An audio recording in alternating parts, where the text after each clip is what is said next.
All right, imagine beating traffic by flying above it in your own car.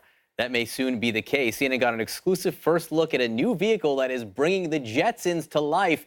Our Rachel Crane live in Las Vegas with what's a pretty incredible story. Rachel.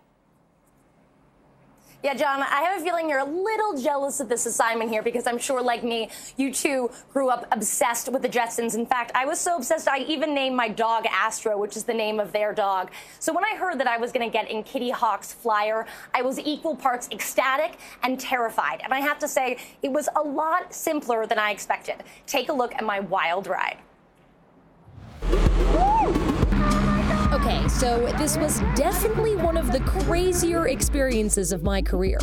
But what is this thing, and why am I flying it? I'm at a secret facility in Lake Las Vegas, the training center for company Kitty Hawk.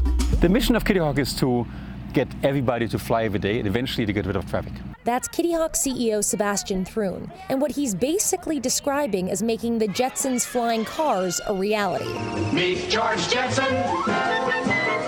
Now, it's a long step from Flyer to that, honestly. This is a recreational vehicle, but in the far distant future, I can see that maybe we take something similar like this and fly into New York and Manhattan.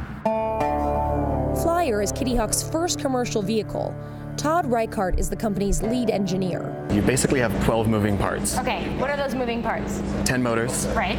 And 2 control sticks. And that's it. Pretty simple.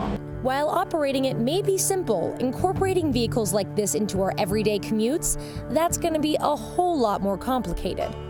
For now, Kitty Hawk's playing it safe. Their engineers wouldn't let me fly over land or faster than 6 miles per hour, and trust me, I wanted to. But Kitty Hawk says the vehicle is capable of going much faster. Physically, I think it's very conceivable that a vehicle like this might go at some point 50, 60, maybe even 100 miles per hour. Even with the conservative safety restrictions, I still had a blast. And I have to say, they made it pretty idiot-proof. To fly this thing, you don't need a pilot's license. And if you take your hands off the controls, it just hovers in place. This is transformational in terms of how accessible we can make flight. But in order for it to be truly transformational, people have to be willing to fly them. When most people think about flying cars, they're actually pretty scared and also very intrigued. The number one most important thing other than safety for us is societal acceptance.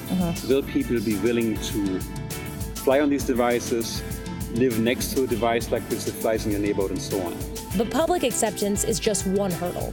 Flyer's battery only lasts about 20 minutes, so for now, its applications are limited. Kitty Hawk's mission is to eradicate traffic. You can't do that with a recreational vehicle. We're on sort of a story arc from recreation to exploration to transportation, and we will have to evolve along the way. That was awesome.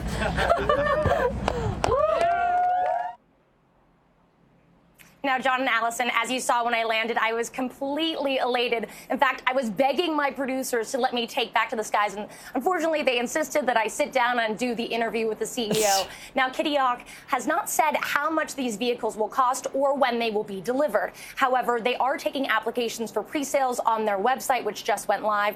They say that they will be selling to individuals, but Kitty Hawk will first be focusing on partnerships with companies. So who knows? You may be flying one of these at an amusement park sometime in the near future. But Rachel, Allison, hold on one second. How do you take off in that thing?